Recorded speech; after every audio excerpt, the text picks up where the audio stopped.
সাথে জান্নাতে যেতে পারি।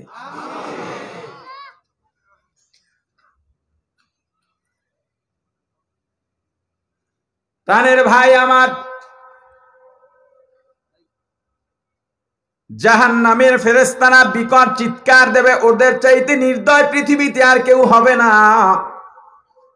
জাহান্নামের তলদেশে যাওয়ার পর চারদিক থেকে চিৎকার, করুণার্তনাদ, বাঁচাও বাঁচাও। জাহান্নামী ফেরেশতা একটারে জিজ্ঞেস করবে অথবা অন্য জাহান্নামীরে জিজ্ঞেস করবে, ভাই এরা চিৎকার করে কেন? ফেরেশতা বলবে, একদল জাহান্নামী, যাদেরকে জাহান্নামের ফেরেশতারা জাহান্নামের আগুনের বড় বড় লোহার হাতুড়ি দিয়া এত জোরে বাড়ি মারে, 1 মাইল 2 মাইল 100 মাইল মাটির ভিতরে ঢুকে যায়। আবার ওখান থেকে টেনে হেঁচড়ে বের করে উঠাবার সময় গায়ের গোস্তগুলো, হাড্ডিগুলো ছিঁড়ে ছিঁড়ে থেকে যায়। আবার উঠাইয়া ওদেরকে শারীরিক গঠন আরো মজবুত করে বানায়, শক্তিশালী করে বানায়, আবার মারে। এদিকে চিৎকার কেন? করুন আর তোনার, বাঁচাও, আর পারি না, আমাকে আর কষ্ট দিও না, মাফ করে দাও। বলবে ওরা কারা? বলবে ওরা একদল জাহান্নামী, যাদের মাথার উপরে জাহান্নামের ফেরেশতারা জাহান্নামের উত্তপ্ত গরম পানি ঢালতেছে। ঢালার সঙ্গে সঙ্গে গায়ের গোস্তগুলো খসে খসে পড়ে যায়। এভাবে চতুর্দিক থেকে একের পর এক শাস্তির কথা শুনে একদল জাহান্নামী দৌড় দিয়া জাহান্নামের ওয়াল বাইতে থাকবে উপরে ওঠার জন্য। 70,000 বছর ওয়াল বাওয়ার পর আর মাত্র 1 হাত বাকি আছে। মনে করবে এই বুঝি বেঁচে গেলাম, কিন্তু এমন সময় হাত ফসকে আবার জাহান্নামের তলদেশে পড়ে যাবে। আর একদল জাহান্নামী দৌড় দেবে বাঁচার জন্যে। দৌড় দেওয়ার সাথে সাথে পেছন থেকে আর একদল জাহান্নামী পিঠের ভিতরে খামচি দিয়া ধরবে। হাতের নখ থাকবে বড় বড়, পিঠের ভিতরে নখ ঢুকে আটকে যাবে। এভাবে একটার পিঠে আর একটায় থাবা দিয়া ধরতে ধরতে ফুটবলের মতো গোল হইয়া জাহান্নামের আগুনের লেলিহানের উপরে উঠবে, ঘুরবে আর পড়বে, ঘুরবে আর পড়বে। একটা সময় নিজেরাই একজন থেকে আর একজন ছোটার চেষ্টা করবে। হঠাৎ করে এক একজন পিঠের চামড়া এমনকি কলিজা সহ ছিঁড়ে এক একটা এক এক দিকে গিয়া পড়বে। আবার এমন জাহান্নাম আছে, এত গাদাগাদি হবে, এত বেশি পরিমাণে জাহান্নামী ঢুকাবে, একজনের শরীর আর একজনের শরীরের সঙ্গে পুরে লেগে যাবে, ছুটতে পারবে না। এত জোরে টান মারবে ফেরেশতারা দুই দিক থেকে ছুটায় দেওয়ার জন্য, কলিজা সহ ছিঁড়ে ছুটে যাবে। ও আমার ভাই, আর একদল জাহান্নামী পানির পিপাসায় পাগলের মতো হইয়া ডাকবে, ও আল্লাহ।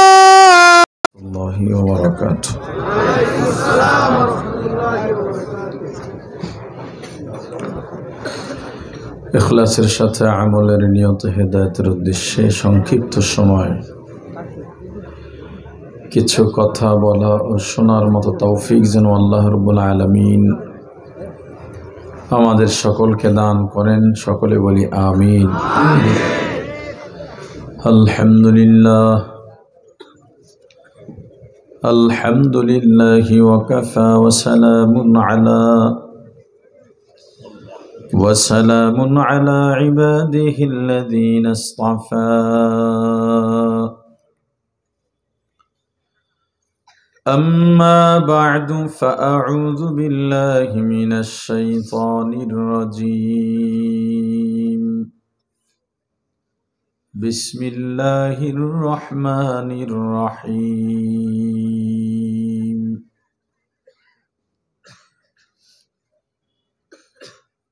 أما من خاف مقام ربه ونهى النفس عن الهوى فإن الجنة هي المأوى.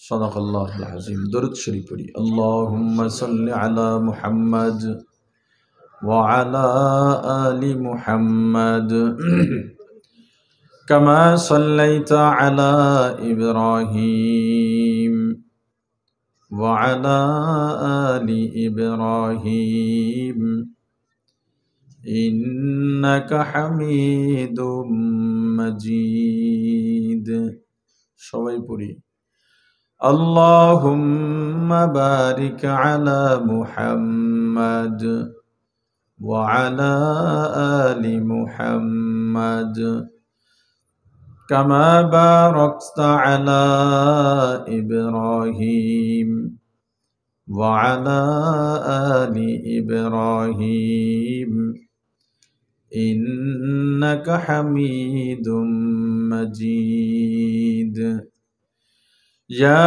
حي يا قيوم برحمتك استغيث أصلح لي شأني كله ولا تكلني إلى نفسي طرفة عين الحمد لله জামিয়া ইয়াকুবিয়া মিনহাজুল উলুম হাবিবিয়া মাদ্রাসার ষষ্ঠ বার্ষিক ইসলামী মহাসম্মেলনের সর্বশেষ অধিবেশনের মুহতারাম সভাপতি মুআজ্জাজ মুকাররম হযরত উলামায়ে কেরাম, দূর দূরান্ত থেকে আগত ইসলাম প্রিয়, দিন প্রিয়, মর্দে মুজাহিদ, আল্লাহ রাব্বুল আলামিনের আশিকিন, জাকিরিন, শাকিরিন মুসলমান ভাইয়েরা, কলিজার টুকরা সমবয়সী যুবক ও ছাত্র বন্ধুগণ, পর্দানিশী মা ও বোনেরা, আল্লাহ তাআলার দরবারে লাখো কোটি শুকুর ও সুজুদ, যেই মহান রব্বুল আলামিন আমাদেরকে হায়াতে তৈয়বা দান করে দুনিয়ার জান্নাতের বাগান কোরআন ও সুন্নাহর আলোচনার এই মুবারক মজলিসে আশা ও বসার মতো তৌফিক দান করেছেন, আলোচনা শোনার মতো সুযোগ করে দিয়েছেন, এজন্য শুকরিয়া আদায় করি আলহামদুলিল্লাহ। খুব সংক্ষেপে কিছু কথা বলবো, সংক্ষেপ মানে একদম সংক্ষেপ, রাত অনেক হয়ে গেছে। মূলত 10টার পরে বয়ানই করি না, কিন্তু বসছি 11:15টায়। এটা হলো বাজানের মহব্বতে, ভালোবাসায় বসছি, দুইটা কথাও বলবো কিন্তু মাথায় আলোচনা নাই। এটা আমার দোষ দিয়ে লাভ নাই, এটা আল্লাহ হয়তো জেহেনে ঢাইলাই দিছেন। রাত 10টা বাজলেই মাথা খারাপ হয়ে যায় আমার, 10টার পরে কোনোভাবেই বয়ান আসে না। আজকে নিয়ত করে বের হয়েছিলাম এই 3টা অক্ষর আইন লাম মিম, এটার উপর আলোচনা করব। ওইটা দীর্ঘ আলোচনা হলে করতাম। আগামী বছরের দাওয়াত নিয়ে আনিছি, এসার পর থেকে যতক্ষণ পারি মারবো ইনশাল্লাহ। আপনারা আছেন? তবে যে আয়াতে কারিমা তেলাওয়াত করেছি এর উপরে সংক্ষিপ্ত কিছু কথা বলবো। আপনারা আছেন, আপনাদেরও একটা হক আছে। প্রথম প্রশ্ন, দুনিয়াতে আসার আগে আমরা কোথায় ছিলাম? বলেন সবাই। কথার জবাব দিতে হবে, নাহলে মোটেও কথা কইতাম না। আমার দায়িত্ব বয়ান করা, আপনার দায়িত্ব আমার কথার জবাব দেওয়া। আমার দায়িত্ব পালনে আপনাকে বলে দিতে হয় যে হুজুর ওয়াজ করেন, তাও বলে না। আপনার দায়িত্ব পালন করতে কেন আলেমদের বারবার বলতে হবে ভাই জবাব দেন, ভাই বলেন, কথা বলেন না কেন? কেন বলতে হবে? মানে অলিখিতভাবে হুজুরদেরকে আপনাদের কাছে ঠেকা বানাইয়া রাখছেন। আপনারা যদি আমার প্রশ্নের জবাব না দেন, আমিও 2 কথা বলে চুপ করে বসে থাকবো। এরপরে আবার যখন আপনারা বলবেন হুজুর ওয়াজ করেন, 2-3 বার বলবেন, আবার 2টা কথা বলে চুপ করে বসে থাকবো। বুঝে দেখেন আপনারা কি করবেন। আমার যতটা না বয়ান করার দায়িত্ব আপনার, তার থেকে শোনা বেশি দায়িত্ব। আমি যদি কুয়াকাটা থেকে ইয়াকুবিয়া মাদ্রাসার মাহফিলে না আসি, আল্লাহ আমাকে জিজ্ঞেস করবে না কেন গেলি না। আপনি যদি বয়ান না শোনেন, এখানে না হলে আরেক জায়গায় গিয়ে হলো শুনতে হবে, দিন শেখার জন্য।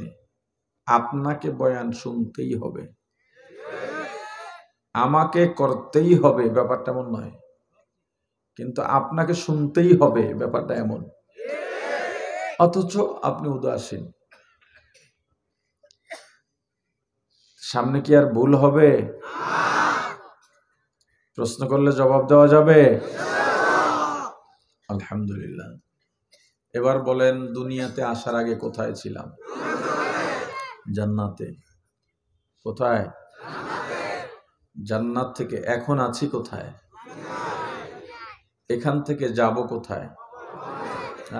জান্নাতে। কোথায় যাব? এই জান্নাতে চাইলেই কি যাওয়া যাবে? জান্নাত আসলে কি? জান্নাত হলো একটা শান্তির বালাখানা। কেমন শান্তি? সারা দুনিয়ার সব সুখ শান্তি যদি এক জায়গায় করা হয়, জান্নাতের এক জাররা শান্তির সমান হবে না। জান্নাতীরা হাউজে কাউসার পাবে, নাম শুনছেন? হাউজে কাউসার আসলে কি জিনিস? হযরত আনাস রাদিয়াল্লাহু তাআলা আনহু বর্ণনা করেন, আমরা নবীজির সামনে সাহাবীরা বসা, রাসূল করিম সাল্লাল্লাহু আলাইহি ওয়াসাল্লাম কাত হয়ে এভাবে হাতের উপরে ট্যাক লাগাইয়া শোয়া ছিলেন। বিছানায় পিঠ লাগাইয়া, বালিশে মাথা লাগাইয়া না, কাত হয়ে হাতের উপরে এভাবে ট্যাক লাগাইয়া শোয়া ছিলেন। রাসূলের চক্ষু বন্ধ ছিল, তবে আমরা বুঝেছি রাসূল ঘুমাননি, কোনো কিছু ধ্যান করতেছেন। সজাগ, কিন্তু চক্ষু বন্ধ করে আছেন। আমরা চুপচাপ বসে আছি, কোনো কথা বলছি না। কিছুক্ষণ পর রাসূল চোখ খুললেন, উঠে বসলেন এবং মুচকি হাসলেন। আমাদেরকে জিজ্ঞেস করলেন, তোমরা জানো আমি কেন হাসছি? আমরা জবাব দিলাম স্বভাব সুলভ অনুযায়ী, মুআদ্দাবানা জবাব, আল্লাহ ও আল্লাহর রাসূলই ভালো জানেন। হুজুর বললেন, একটা সুসংবাদ আছে। কি আছে? এইমাত্র জিবরাইল এসেছিলেন, আল্লাহ আমাকে হাউজে কাউসার দান করেছেন। হুজুর আবার প্রশ্ন করলেন, সাহাবীরা তোমরা জানো হাউজে কাউসার কি? সাহাবায়ে কেরাম আবার জবাব দিলেন, আল্লাহ ও আল্লাহর রাসূলই ভালো জানেন। নবীজি বললেন, হাউজে কাউসার জান্নাতের একটা নহর। এইটা উত্তরার কোনো ময়লাযুক্ত ড্রেন নয়। এই নহরের তলদেশ থেকে দুই ধার হীরা, জহরত, মণি, মুক্তার পাথর দিয়ে বাধাই করা থাকবে। এই নহরে যেই পানীয় বা শরবত থাকবে, দুধের চাইতেও সাদা, মধুর চাইতেও মজাদার মিষ্টি। একবার যে পান করবে 40 বছর মতান্তরে সারা জীবনে আর পানির পিপাসা লাগবে না। এই হাউজে কাউসার কতটা কাজে দেবে? ইসরাফিল যখন 3 নাম্বার ফু দিয়ে শেষ করবে, ইসরাফিল ফু দিলে কি হবে? কথা বলে না কেন? আল্লাহ রসুল বলছেন, হাসরের ময়দান, এই যে শাম বিজয় হলো মাত্র কয়েকদিন আগে, এটার ব্যাপার বলছে, হাসরের ময়দান এখানে হবে। এই জায়গাটা মুসলমানদের জন্য খুবই গুরুত্বপূর্ণ অনেকগুলো কারণে। 3 নাম্বার ফু যখন শেষ, কিছু মানুষ বোরাকের মতো সাওয়ারিতে দ্রুত গতিতে হাসরের ময়দানে পৌঁছে যাবে। কিছু মানুষ ধীর গতিতে যাবে গাধার পিঠের মতো। কিছু মানুষ হেঁটে হেঁটে যাবেন। কিছু মানুষ মুখ মাটিতে দিয়া, পা উপরে, মুখে ব্যবহার করে হেসরাইয়া হেসরাইয়া এরপর হাসরের মাঠে যাবে। হাসরের ময়দান হবে কঠিন এক ময়দান। বিজ্ঞানীরা বলে সূর্যের দূরত্ব জমিন থেকে 9,30,00,000 মাইল। আসলে কত মাইল এটা তোর বাপেও জানে না। ওরা অনুমান করছে সূর্যের তাপ ওদের পুঁজি যতদূর যাইতে পারছে, সূর্যের তাপ কতশো মাইল আসতে পারে এটা পর্যন্ত বাইর করতে পারে না। এই পৃথিবীতে আমরা মনে করি বিজ্ঞানের কাছে সব কিছু সহজ, তারা সব কিছু নির্ণয় করতে পারে। আসলে বিজ্ঞানের পুঁজি খুবই কম, যেই পুঁজি আছে তাও আল্লাহর কুদরত, কোরআন হাদিস রিসার্চ করা ওইটার থেকেই ধার করা। যতটুকু জ্ঞান আছে এটাও আল্লাহর দেওয়া জ্ঞান। ধরে নিলাম 9,30,00,000 মাইল। সূর্যটা দুনিয়ার দিকে মুখ করে নাই। সূর্যতে 9টা, মতান্তরে 11টা, মতান্তরে 13টা মুখ আছে। 13টা মুখের 12টা মুখ বন্ধ। একটা মুখ দিয়া আগুন বের হয়, যেই আলোটা আমরা পাই। সূর্যের আলোটা মৃদু কোনো আলো না, সূর্যের আলোটা শান্তিদায়ক কোনো আলো না, এটা আগুন। আর এই আগুন দুনিয়ার যত ভাইরাস আছে সব পোড়াইয়া ভস্ম করে দেয়। যদি সূর্যের আলো বা তাপ পৃথিবীর যে কোনো, সারা পৃথিবী মিলে 1 সেকেন্ড বন্ধ থাকে, সব মানুষগুলো ভাইরাসের সাথে সাথে সব প্রাণী মারা যাবে। বলবেন এখন তো সূর্য নাই। আরে বিশ্বের কোথাও না কোথাও সূর্য আছে। এখন আমেরিকায় এখন মনে করেন এখানে যে রাইট টাইম, ওখানে সে সকাল টাইম, দিনের টাইম। সারা পৃথিবী থেকে যদি সূর্য হারিয়ে যায়, সারা পৃথিবী থেকে যদি চন্দ্র হারিয়ে যায় 1 সেকেন্ডের জন্য, বিজ্ঞানের 14 গোষ্ঠীও কিছু করতে পারবে না। চন্দ্রগ্রহণ, সূর্যগ্রহণ লাগে, দেখেন না, মানুষ পাগলের মতো হয়ে যায়। আল্লাহ রাসূল বলছেন তখন বিশেষ আমলের কথা। আর এখন তো মাশাআল্লাহ মোবাইলের যুগ, সবাই মোবাইল নিয়ে গাড়াইতে। এখন হজে যায় মোবাইল, রওজায় যায় মোবাইল, যেখানে যায় মোবাইল। বদনা নিয়া হুজুরে বাথরুমে যাবে, পিছন থেকে 5 জনে খাড়াই রয়েছে, উপায় নাই। খানা খাইতে বইছে, কি অবস্থায় আছে না আছে এই নেই, ফস ফস। আলেমরা গিয়া সাক্ষাৎ করে কয় হুজুর একটা ছবি তুলি। আমি ওদিকে তাকাই থাকি। বিনা কারণে বিনা প্রয়োজনে, যেই প্রয়োজন দিনের ক্ষেত্রে লাগে না, দিনের কোনো প্রয়োজন যদি থাকে সেক্ষেত্রে ছবি জায়েজ, দিনের কোনো প্রয়োজন নাই সেক্ষেত্রে ছবি হারাম। কি বুঝেন নাই? দুনিয়ার জরুরি কোনো প্রয়োজন, দিন দুনিয়ার জরুরি কোনো প্রয়োজন, যেই প্রয়োজন ছবি ছাড়া হয় না। রাষ্ট্রীয় আইন, আমার হাতে রাষ্ট্র না, আমি মানতে বাধ্য। ব্যাংকে অ্যাকাউন্ট করা জায়েজ, সুদ খাওয়া হারাম। অ্যাকাউন্ট করা লাগে, আমার কাছে 20 লাখ 30 লাখ টাকা থাকতেই পারে না, হুজুর মানি খয়রাতি কথা কয় না।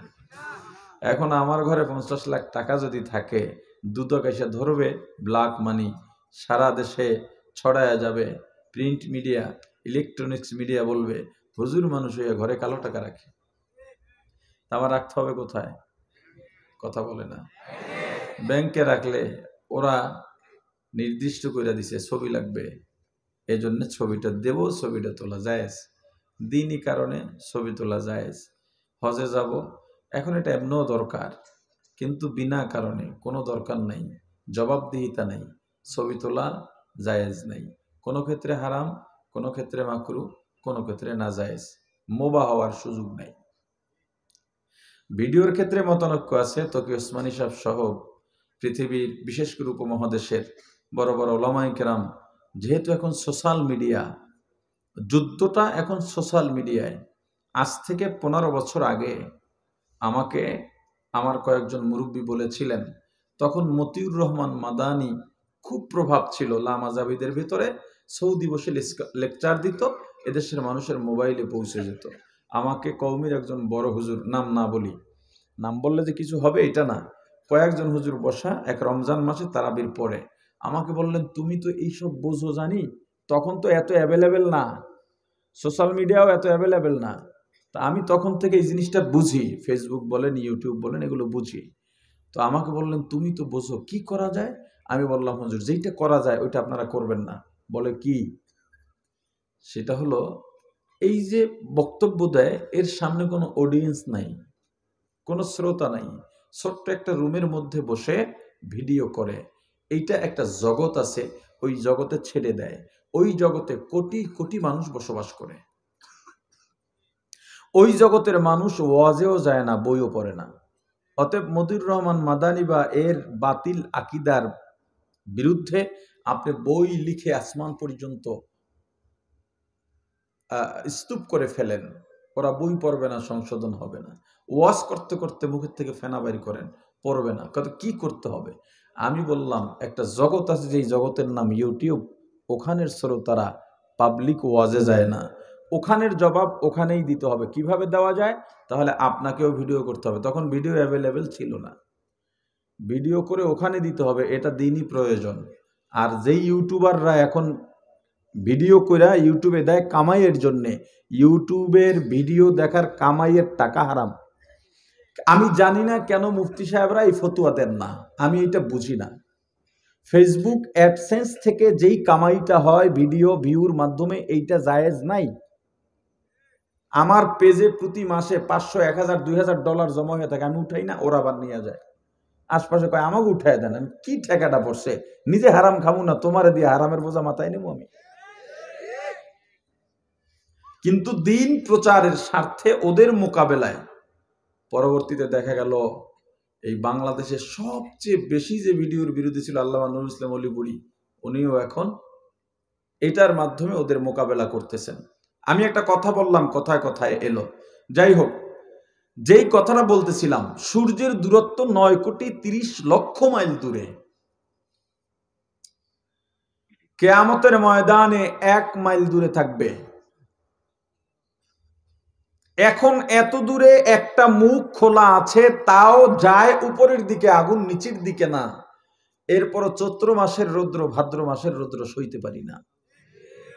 কিয়ামতের ময়দানে একটা নয়, সব মুখ খোলা থাকবে, উল্টা নয়, আমাদের দিকে ভাবে তাক করে থাকবে। ওর যত পাওয়ার আছে সব ছেড়ে দেবে। হাসরের ময়দান হবে ঘামের দরিয়া।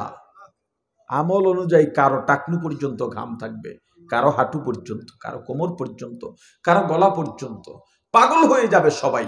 বিচারের আগেই মনে করবে এই ঘাম থেকে বাঁচতে চাই বলে সবাই শুধু হাহাকার করবে, বিচারটা দ্রুত হয়ে যাক, বিচারটা দ্রুত হয়ে যাক, আর সইতে পারি না। কিন্তু 40,000 বছর অপেক্ষা করতে হবে সেই ঘামের ভেতরে। 40,000 বছর পরে আল্লাহ আসবেন বিচারের জন্য। এই 40,000 বছর দুনিয়ার 40,000 না, পরকালের একদিন সমান সমান দুনিয়ার 50,000 বছর। পরকালের গণনায় 40,000 বছর অপেক্ষা করবে ওখানে। শুধুমাত্র সব নবীরা পর্যন্ত হয়রান পেরেশান বেকার। মুহাম্মদুর রাসূলুল্লাহ সাল্লাল্লাহু আলাইহি ওয়াসাল্লাম সেজদায় পড়ে কাঁদবেন। আর ওই কঠিন সময়, এটা বিচারের আগে পরে উভয় ক্ষেত্রেই হবে, মা বাবা সন্তান থেকে মুখ লুকাবে, দেখলেই লুকাবে। কিয়ামতের ময়দানে কেউ কাউরে চিনবে না। আরে কে বলছে? সবাই সবাইকে চিনবে, সবাই। এ আপনার সঙ্গে আমার দেখা হতে পারে। আপনি বলবেন হুজুর আপনি ইয়াকুবিয়া মাদ্রাসায় গেছিলেন না? আমি বলবো না। আরে হুজুর আপনার বসায় আমি খাওয়া দাওয়া করাইলাম, আদর বেটা চিনি না। দুনিয়ায় এমন নামে কোনো মাদ্রাসায় ছিল না। সবাই সবাইরে চিনবে, কিন্তু কেউ কাউকে পরিচয়। يوم يفر المرء من أخيه وأمه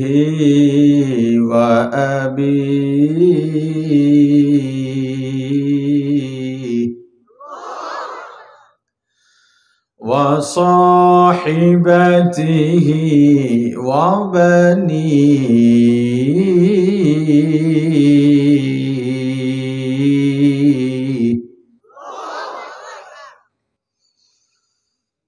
يوم يفر المرء من أخيه وأمه وأبيه وصاحبته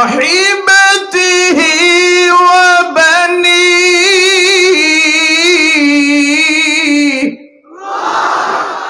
কিয়ামতের ময়দানে মা বাবা সন্তানকে দেখলে পালাবে, সন্তান মা বাবাকে দেখলে পালাবে, ভাই ভাইকে, ভাই বোনকে, বোন ভাইকে, বন্ধু বন্ধুকে, স্বামী স্ত্রীকে, স্ত্রী স্বামীকে দেখলেই পালাবে। আমার রাসূল বলেন কিয়ামতের ময়দানে আমি সিজদায় পড়ে কাঁদব, একজন ফেরেশতা আমার দুই সিনায় ধরে আমাকে উঠায় বলবেন, হুজুর আপনি কি চান? জানতে চাই কে? আল্লাহ। আল্লাহ বলবেন, হাবিব আমার আপনার চাওয়া পাওয়া বলেন। আমার রাসূল বলবেন, আপনি আমাকে প্রতিশ্রুতি দিয়েছিলেন সুপারিশের ব্যাপারে। আল্লাহ বলবেন, পয়গম্বর আপনি কি সুপারিশ চান? হুজুর বলবেন, বিচার কাজ শুরু করা হোক। আর আপনার উম্মত যারা তাদেরকে আরশের ছায়ার নিচে জায়গা দেন। আরশের ছায়া এমন শান্তিদায়ক জায়গা, এই ছায়ায় যারা জায়গা পাবে অতীতে যে কোনো দুঃখ ছিল এটা মনেও করতে পারবে না, দুঃখ নামক কোনো জিনিস আছে। আল্লাহ আরো বলবেন, হাবিব আমার এই কঠিন মুহূর্তে আপনি ডেকে ডেকে তাদেরকে এক পেয়ালা হাউজে কাউসারের পানি পান করায় দেন, সারা জীবনেও আর পানির পিপাসা লাগবে না। এই হাউজে কাউসার কাদের জন্য? আর কিসের? মুমিনদের জন্য। কাদের জন্য? জান্নাতের জন্য। এখন বলবেন তো হুজুর মুমিনদের জন্য না, মুমিনদের জন্যও। এটা দিলে তো আবার আরেক দিকে দৌড় দিবে। চাইছি সংক্ষেপ করতে, হয়ে যাবে লম্বা। শুধু মোমেন, শুধু মোমেন, শুধুমাত্র ইমানদার, শুধু ইমান দিয়া জান্নাত পাওয়া যাবে না। জান্নাত পাবে মুত্তাকি। ঈমান কাকে বলে? ঈমান বিশ্বাসের নাম। কিসের নাম? কথা বলেন। আপনি বিশ্বাস করলেন মাথায় টুপি দেওয়া সুন্নাত, আপনি তো টুপির ঈমানদার হয়েছেন, কিন্তু এতেই তো আপনার ঈমান পূর্ণ হয় নাই। একটা মাত্র হইল ইকরার বিল লিসান, আরো দুইটা বাকি আছে। 2 নম্বরে মুখে যেটা বলবো তাসদীক বিল জিনান, মুখে যেটা বলবো অন্তরেও বিশ্বাস করা লাগবে। 3 নাম্বার আমাল বিল আরকান, বিশ্বাস করছো যেইটা আমল করো সেইটা। শুধুমাত্র ঈমান দিয়া নয়, আমলও লাগবে, অর্থাৎ ইসলামও লাগবে। আমল আর ঈমান এই দুইটা যখন তাকওয়ার সমন্বয় হবে, ইখলাসের সমন্বয় হবে, তবেই জান্নাত।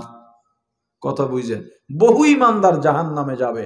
হ্যাঁ, قال النبي صلى الله عليه وسلم من قال لا إله إلا الله فدخل الجنة, জীবনে যে একবার কালেমা পড়বে ঈমানের সঙ্গে, বিশ্বাসের সঙ্গে, এরপরে যদি আর শিরিক না করে এবং সুদ না খায়, কি বলছি? আর কারণ শিরিক আল্লাহ মাফ করবেন না, আর সুদখোর চিরস্থায়ী জাহান্নামী। আমার রাসূল বলেছেন, যার মধ্যে 1 জাররা ঈমান আছে, খারদালিন 1 জাররা ঈমান আছে, কোনো না কোনো দিন জান্নাতে যাবে। আর আমার আল্লাহ বলছেন সুদখোরের জন্য চিরস্থায়ী জাহান্নাম। তার মানে যে সুদখোর ওর 1 জাররা ঈমানও নাই। জীবনে একবার যে লা ইলাহা ইল্লাল্লাহ মুহাম্মাদুর রাসূলুল্লাহ এটা ঈমান নিয়ে পড়েছে, বিশ্বাস নিয়ে পড়েছে, এরপরে মরণের আগ পর্যন্ত আর কোনো ইবাদত করে নাই, তবে শিরিক আর সুদ মুক্ত রইছে, কোনো না কোনো দিন জান্নাতে যাবে।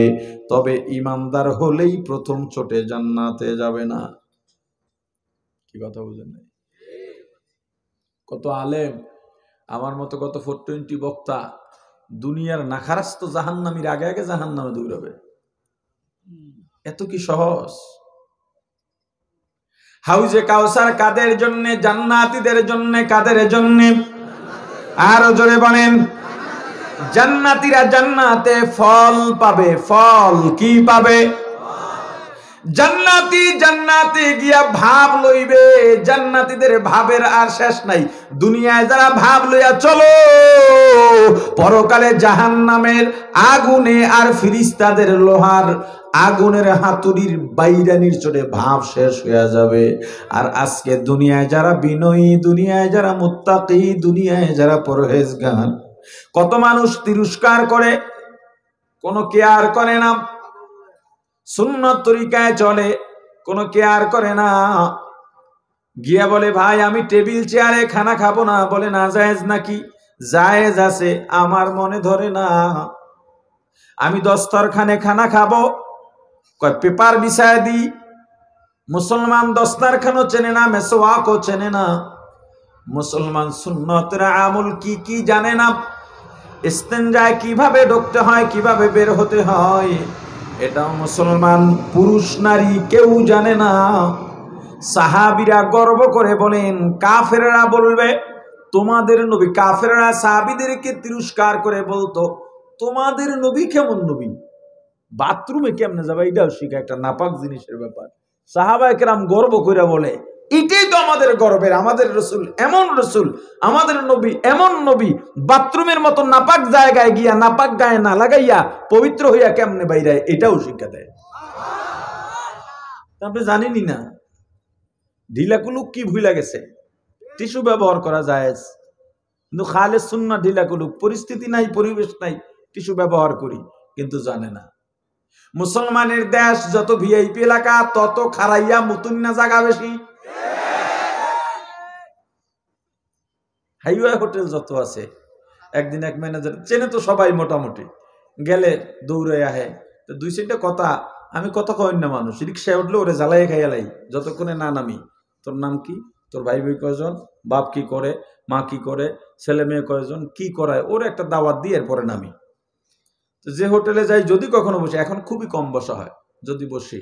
একদিন এই যে সিলেট যাওয়ার হাইওয়েতে ঢুকছি, দেখি একটা আছে, একটা মানে এটা বুঝাইছে আছে না, দেখবেন আপনারা বিভিন্ন জায়গায় প্রতিবন্ধীদের জন্য, প্রতিবন্ধী যারা এদের জন্য একটা আলাদা জায়গা থাকে। এদেশের বাইরে যারা যায় প্রতিবন্ধীদের গাড়ি পার্কিং এর জন্য আলাদা একটা জায়গা আছে।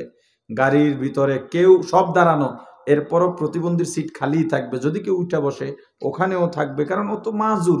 এখন এই আমরা হুজুররা যারা একটু সুন্নত মানি, আমগুলো প্রতিবন্ধী বানাই দিচ্ছে, একটা প্যান আছে মাত্র, বাকিগুলো সব খারাই না। আমি বললাম ও ভাই আপনার জায়গায় কি মানুষ ঢুকে না? হুজুর এটা কেমন কথা কন? আমাদের তো মনে হয় না, সব কুত্তা শিয়াল বিড়াল গরু ছাগল এখানে। হুজুর কেমনে কি করেন? পাঁচ একটা হুজুর রহস্য করে, বক্তা মানুষ তো অনেক কথা কয় না, অনেক কথা কয় না, আমি কিন্তু বাস্তবে কইছি, কারণ এখানে সব খারাইয়া মোতার জায়গা, আমগুলো প্রতিবন্ধী বানায় রাখছেন আপনারা, অনার কথা কয় না। মুসলমানের দেশে খারাইয়া মতিনের জায়গা থাকবে কেন? হের পর তো হের পর। আর ওদের কাছে গন্ধে আমার যে বাইকে কেউ মাইন্ড করেন না, কেউ কষ্ট পাইয়েন না, সেইনটা খুললে টান মেরে ছাড়ে, নলকূপটা ভিতরে ঢুকাইয়া আবার সেইনটা টান উড়ে ফেলায়, এরপর যে ফোঁটাগুলো পরে কই পরে, হ্যাঁ এই আর ওরাই বেশি পারফিউম কেনে, হুদা জায়গায় খালি মারতেই থাকে, কারণ তো পাক পবিত্র না। আমি কোনো একটা বইতে পড়েছিলাম অথবা নেটে পড়েছিলাম যে আমেরিকার এক স্কুলে একজন শিক্ষক, শরীর চর্চার শিক্ষক, উনি ছাত্রদেরকে বলতেছে তোমরা দৈনিক কমপক্ষে 5 বার পা ধুইবা, হাত ধুইবা, পরিমাণ হাত দেখাইলো কনুইর এ পর্যন্ত, পা দেখাইলো টাকনুর উপর পর্যন্ত, এরপরে চুলগুলো কয়েকবার হাতে পানি নিয়ে পানি দিয়ে ভিজাবা না, এমনি মোছা দিয়া নেবা, ধুলাবালু শেষ হবে, এতে হাতের যে হাড্ডি আছে এটা মজবুত হবে, হাতের শক্তিটা হলো কনুই থেকে এত দূর পর্যন্ত, তো এইটা শক্ত করা দরকার, পা হাঁটার জন্য গোড়ালি পর্যন্ত শক্ত করা দরকার, এটা পানি 5 বার দিলে জীবাণু মরে যায় আর হাড্ডি শক্ত হয়। আর মাথা ভিজাইয়া ফেলাইলে সমস্যা, মাথার সমস্যা হবে, ঠান্ডা লাগতে পারে, শুধু চুলগুলায় পানি দেবা, সামান্য হাতের মধ্যে নিয়ে মুইসা দেবা, এতে ধুলাবালু যাবে, কোনো ধরনের জীবাণু থাকবে না। আর একটা সবক দিলেন, এই ঘাড়ের মধ্যে পানি ছিটা দিয়া হালকা লাগাবা, এমনি টান দেবা না, সাইড এফেক্ট হবে। ওনার ইঞ্জিনিয়ারিং ভাষা উনি যেটা বলার বলছে, একটা ছাত্র দাঁড়ায় বলে স্যার আমার কিছু কথা আছে। কি? এটা তো আমরা দৈনিক 5 বার করি। তুমি জানলা কোত্থেকে? এটা আমাদের ধর্মের রুটিন। এই যে মাসে করার সময়, ঘাড় মাসে করার সময় হাত এমনি টান দেওয়া মাকরু, এমনি দেয় না, কিন্তু মাকরু, এমনি শুধু লাগাইয়া উঠায় ফেলবে। ওই শিক্ষক সাথে সাথে মুসলমান হয়ে গেছে। যে একটু আগে বললাম বিজ্ঞানরা যা কয় আর যা করে এগুলো সব হলো ধার করা জিনিস, আমাদের থেকে ধার করছে। আবার আমগুফরে মাতবরি দেখায়, দেখা তোদের মাতবরি দেখার টাইম এখন, কিয়ামতের ময়দানে ভাবলো মু আমরা ইনশাআল্লাহ।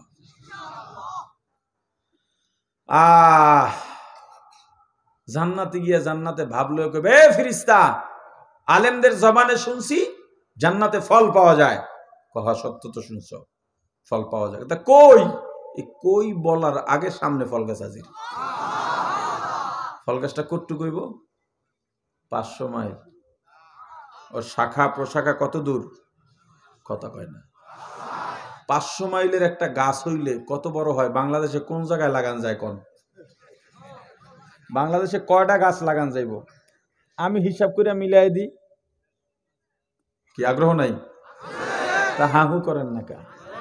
ঠাডা পড়ে রয়েছে নাকি? হাহু করেন। মনে করেন ঢাকার 0 পয়েন্টে একটা জান্নাতের গাছ লাগাইছি। কয় মাইল কইছি? 500 মাইল। 500 মাইলে কত কিলো? 750 না, প্রায় 800 কিলো। এই যে আমরা যখন সফরে বের হই, মুসাফির কসর পড়ি, এটা অনেকে 48 মাইলের সাথে মিলে 72 কিলো। এটা কিন্তু ভুল। 1 মাইলে 1.5 কিলো না, আরো বেশি, প্রায় 80 কিলো হয়। কিলো হিসাব করলে 80 কিলো ধরে আপনার কসর করতে হবে। আচ্ছা, তা আপনি ধরেন প্রায় 800 কিলো হবে 500 মাইলে। ঢাকার 0 পয়েন্ট থেকে বাংলাদেশের কোন সীমান্ত 800 কিলো নাই। টেকনাফ 800 কিলো নয়, শেরপুর রাজশাহী 800 কিলো নয়, এদিক থেকে সিলেট ছাতক সুনামগঞ্জ 800 কিলো নয়, ওদিক থেকে কুড়িগ্রাম রংপুর 800 কিলো নয়, খুলনা কুয়াকাটা 800 কিলো নয়। মানেই বাংলাদেশে জান্নাতের গাছ লাগাইছিলে একটাই শেষ। এক গাছে এক বাংলাদেশ। কথা বলে না? থোকায় থোকায় ফল ঝুলতেছে, মজাদার ফল, দেখতো সুন্দর। ফেরেশতা বলবে জান্নাতি ফল কি ছিঁড়ে দেব না ছিঁড়ে খাইবা? জান্নাতি বলবে বহুত ছিঁড়ছি, দুন্নই তন ভাল লাগে না, ছিঁড়ে দেবে বেটা। বলতে দেরি ছেড়াও লাগবে না, গাছ নুইয়া ফলের তোকা মুখের সামনে চলে আসবে। জান্নাতি হা করবে, মুখের ভেতরে ফল ঢুকে যাবে। এত মজা, এত মজা দুনিয়ায় কোনোদিন কল্পনাও করতে পারে নাই। মজা পাইয়া লোভ বাড়বে, মজা পাইয়া, মজা পাইলে লোভ বাড়ে। কথা কয় না? আপনার বাসায় 5 আইটেমের তরকারি রান্না হইছে, এইটা এইটা এইটা এইটা 5 পদের তরকারি থেকে অল্প অল্প নিছেন, একটা বেশি মজা লাগছে, তখন কি বলেন? ওইটার থেকে আর 1 চামচ দাও। হ্যাঁ, ওইটাই মজা পাইছি, ওইটার প্রতি লোভ। কথা কয় না? মেহমান আসছে, ভাই আমাদের অমুক দোকানের মিষ্টি খুব ভালো, খান। কয় না, ডায়াবেটিস মাইরালা, তবু এটা খাইতাম না। কয় একটা খান। সবাই কইতে মেয়ে খান, কি হয়েছে? ডায়াবেটিস, আবার ঠিক হয়ে যাব। ইনসুলিন মিনসুলিন লইন মাইরে দিয়েন কয়েকটা, সকাল উঠে রাস্তা মাইপেন, তুলি ঠিক হয়ে যাব। সবাই জোরা যদি 1 পিস খাইয়া কয় আরো 2টা দে। কয় ডায়াবেটিস, কয় দেখা যাইব। কি লিগা? খাইছে, মজা পাইছে, লোভ বাড়ছে। দোকানে গিয়া বললেন, এ দোকানদার 2টা পুরি দে। পুরি দিছে, পোতান্যা তেনান্যা, কামড়াইয়া সেরা যায় না। আসেন অনেক সময় রাগ হইয়া ফিরিস টিরিস সব ফালাইয়া কয়, রাগ তোর পুরি বেটা। চাইছেন 2টা, অর্ধেকও খাইলেন না। আর এক দোকানে গিয়া বললেন, ভাই পুরি দাও, 2টা পুরি চাইছি, আমাকে 2টা পুরি দাও, মসমসে তাজা ভাজা গরম, মুখে দিছেন মজা লাগে। 2টা খাওয়ার পরে কয় আরো 2টা দে। মজা পাইলে লোভ বাড়ে। জান্নাতি মজা পাইয়া লোভ বাড়বে। জান্নাতের ফেরেশতাকে বলবে, ফেরেশতা এর চাইতে সুস্বাদু আর মজাদার আর কি নাই? বলবে আছে। ওইটা দাও। বলবে এটা খাও। কয়টা তো মাত্র খাইলাম। বলে আবার খাও। আবার ওই ফল মুখে দেবে, একই ফল। এবার আগেরটার থেকে স্বাদও ভিন্ন, ঘ্রাণও ভিন্ন, মজা আগেরটার থেকে আরো বেশি। এই রকম একটা ফলে কমপক্ষে 40 রকমের স্বাদ, 40 রকমের ঘ্রাণ, মজা একটার থেকে আর একটার আরো বেশি। এই ফল কাদের জন্যে? জোরে বলেন, আরো জোরে বলেন। জান্নাতীরা জান্নাতে বিবি পাবে, স্ত্রী পাবে, পুরুষেরা মহিলারা স্বামী পাবে। এমন স্ত্রী দুনিয়াতে 40 বছর সংসার করার পরে কয়, ছেলে মেয়েরে কয়, তোর বাপের ঘরে আইসা জীবনে কিছু পাইলাম না, জীবনটা শেষ করে লাইছি।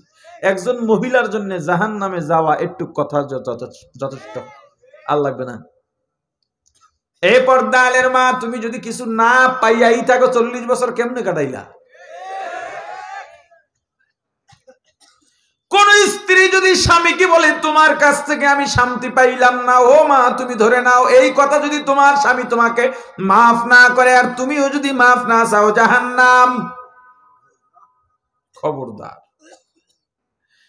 আমি দেখা তোমার ঘর কইরা গেলাম, অন্য কেউ হইলে 2 দিনও টিকতো না। আমার মনে হয় না পিসা হোক আর বুজুর্গ হোক আর ফেরেশতা হোক, এমন ঘরের বউ নাই যে এই কথা আর স্বামীরে কয় নাই। আপনাদের কইছে, আমারও কইছে, এই হুজুরও কইছে, কোনো সন্দেহ নাই। এইটা কইবই কইব, কি এক আজীব ব্যাপার। তাহলে এ যদি আর এক ঘরে যাইতো, হেনেও কইতো, আর এক ঘরে গেলে হেনেও কইতো, এইটা হেদের চরিত্র। কিন্তু জান্নাতের বিবি এত সুন্দরী, যদি আসমান থেকে দুনিয়া একটু হাসি দিত, সারা দুনিয়ার সব আলো ওদের হাসির চমকের সামনে ফেল। মুখে এত সুগন্ধি থাকবে, একবার যদি নিঃশ্বাস ছাড়ে দুনিয়ার পরতে পরতে সব ফাঁকার রন্ধ্রে রন্ধ্রে সুঘ্রাণ পৌঁছে যাইবে। তোমার সামনে কোনোদিন আঙুল উঁচু করে কথা বলবে না, চোখে চোখ রেখে কথা বলবে না, ধমক দিয়া কথা বলবে না, যা বলবা তাই করবা, যেমনে চাইবা ওইভাবে চলবে। এটা কাদের জন্যে? প্রাণের ভাই আমার, এই জান্নাত কারা পাবে? যারা দুনিয়া চায় ওরা জান্নাত পাবে না। সূত্রটা ধরে নেন, যারা দুনিয়া চায় জান্নাত পাবে না। যারা জান্নাত চায় আল্লাহ ওদেরকে দুনিয়া দেবেন না। সুয়ালে মুকাদ্দার, এই দেশে তো বহু হুজুর আছে দুনিয়ার লাইনে অনেক টাকাওয়ালা, তাহলে তারা কি জান্নাত পাবে না? নৌকা নদীতে চালাও, পানিতে নৌকা চালাও, নৌকার মধ্যে পানি ঢুকাইও না। কি বুঝেন কি কইছি? নৌকা কোথায় চলবে? পানি যদি নৌকায় ঢুকাও সর্বনাশ। আল্লাহর ওলির বিশাল আলিশান প্রাসাদ, বড় আলেম গেছে মুরিদ হওয়ার জন্য, গিয়া দেখে বিশাল প্রাসাদ, আলিশান দরবার, মন্তব্য করে বসছে দুনিয়াদার পীরের কাছে মুরিদ হইয়া আমি কি পাবো? তিনি নিজেই তো দুনিয়াদার। হুজুরের কাছে খবর চলে গেছে, হুজুর আলেম সাহেবকে ডাকলেন, ও ভাই আপনার ইলমের কদর করার মতো যোগ্যতা আমার নাই, তবে এখানে যত লোক দেখেন আমার জন্য দিনের স্বার্থে জীবন দিতে প্রস্তুত, মানেন? বলে মানি। আমি যদি না চাই দরবার থেকে বাইর হইতে পারবেননি? বলে না পারবো না। তাহলে সেই ক্ষমতা বলে আপনাকে একটা অর্ডার করতেছি, 1 গ্লাস পানি দিলেন একদম ভরে, 1 ফোঁটাও বাকি নাই, গ্লাসটা হাতের মধ্যে ধরায় দিলেন, যান। আমার প্রাসাদের সামনের সাইড দেখছেন? 4-5টা তো দেখেন নাই? বলে না। 4-5টা দেখবেন, তবে 1 ফোঁটা পানি যেন গ্লাস থেকে না পড়ে। পেছনে একজন লাঠিয়াল পাঠাইলেন বিশাল মুগুর দিয়া, 1 ফোঁটা পানি যদি পড়ে মাথার উপরে একবারই লাগায় দিবা। ঘুরে টুরে আসছে, ঘামে পুরো শরীর ভিজে গেছে। হুজুর কয় ব্যাপার কি ভাই, 10 মিনিটের জায়গা 5 ঘন্টা লাগাই দিলেন, ব্যাপার কি? এত সময় লাগলে কেন? আমার বাড়ি তো এত সুন্দর কিছু নাই যে ঘুরে দেখতে এত সময় লাগবে। বলে হুজুর আপনি যেই ক্রাইটেরিয়া আমাকে দিছেন, যেই কন্ডিশন দিয়া দিছেন, 1 ফোঁটা পানিও যেন না পড়ে, আমি দ্রুত হাঁটি কোন সময় এক ফোঁটা পানি পড়লে পেছনে আবার একজন পাঠাইছেন আমাকে একবারই দিয়া মেরে ফেলবে। আমি তো পানির দিকে তাকায় রইছি। হুজুর বলে তাহলে প্রাসাদ কেমন দেখলেন? কয় প্রাসাদ তো দূরের কথা, ডানে বামে কে আছে দেখার মতো সুযোগ আমার হয় নাই। আল্লাহর ওলি জবাব দিয়া বলেন, বাবা দুনিয়ায় আল্লাহ ওয়ালাদের যদি সম্পদ হয়, আজরাইল পিছে দাঁড়ায় রইছে এই ভয় দুনিয়ার শান শওকত অন্তরে ঢুকাবার মতো সময় পান না।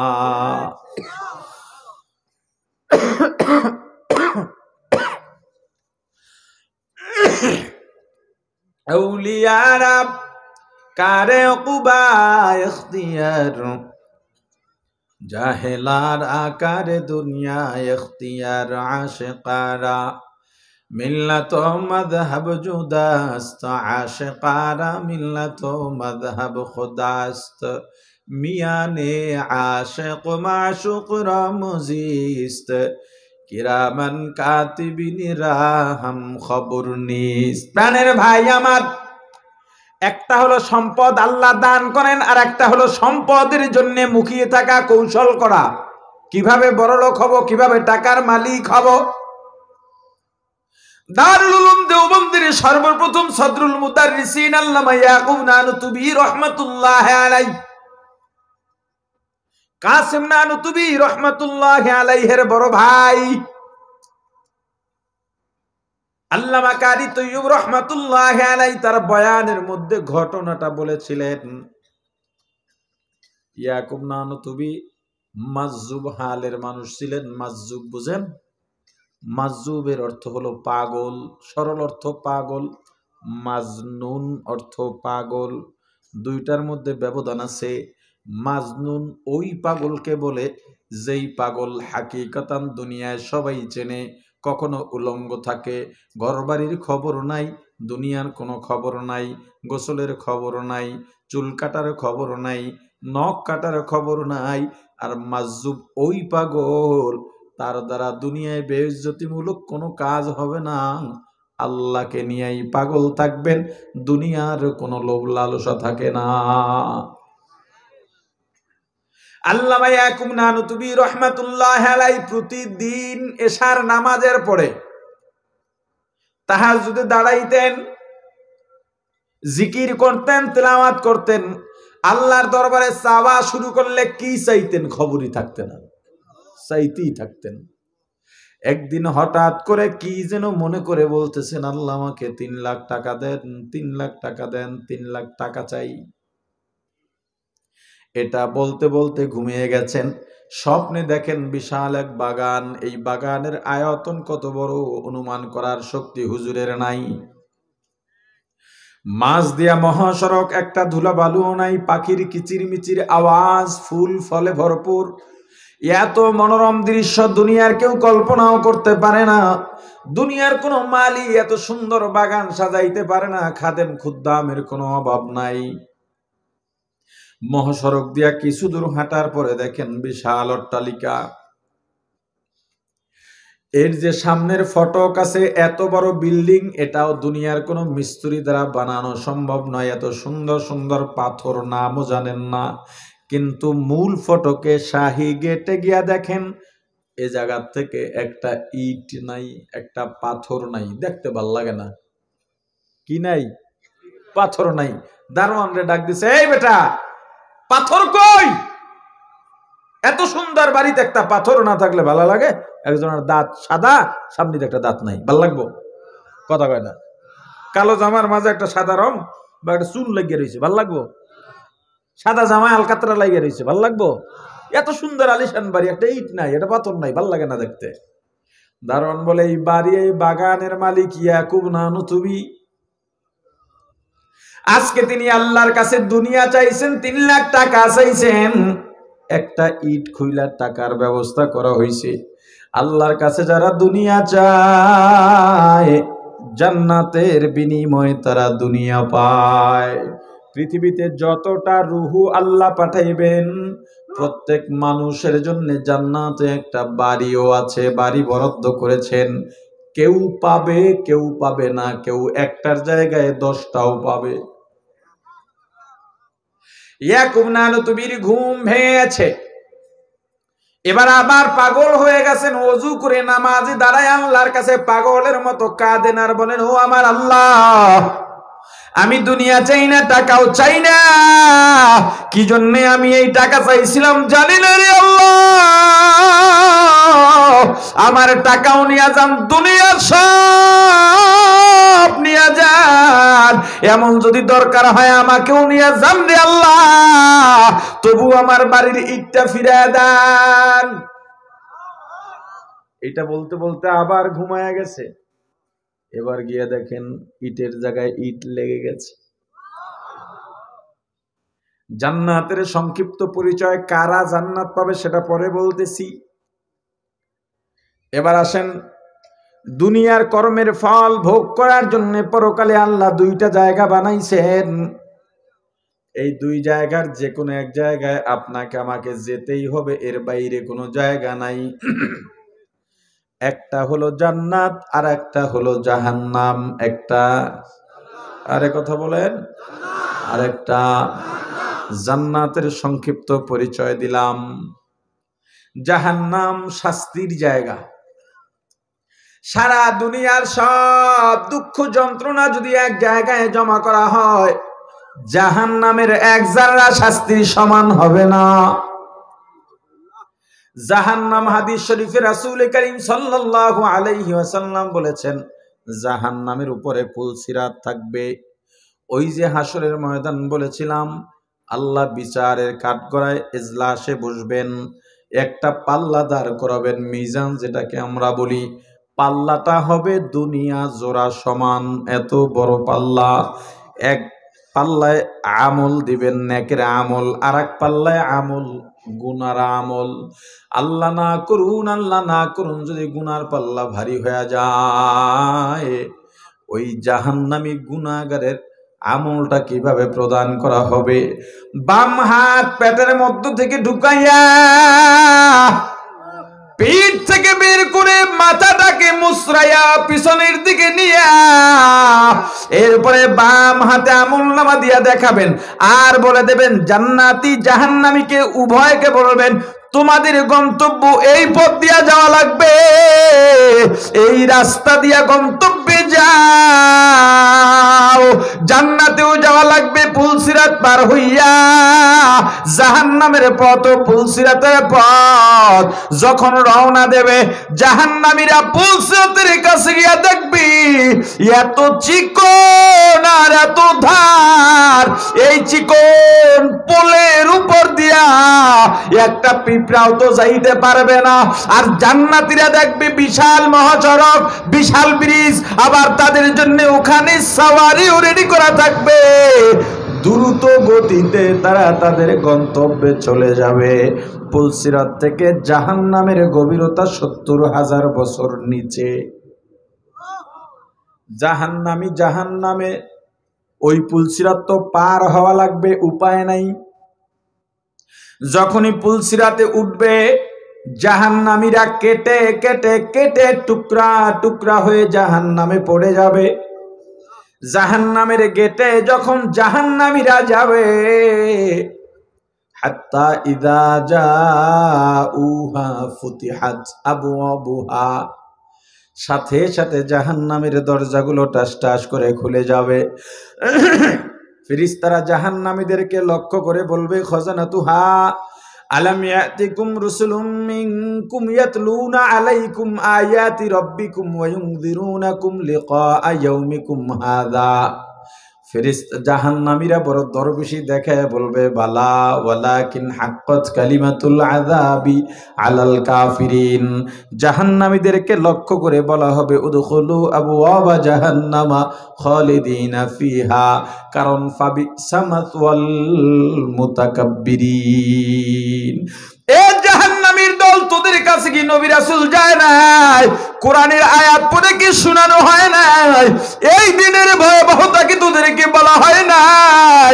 ওরা বলবে, বলেছে, লাকিন হাক্কাত কালিমাতুল আযাবি আলাল কাফিরিন, আমরা মানি নাই, কাফির ছিলাম, অস্বীকার করছি, তিরস্কার করছি।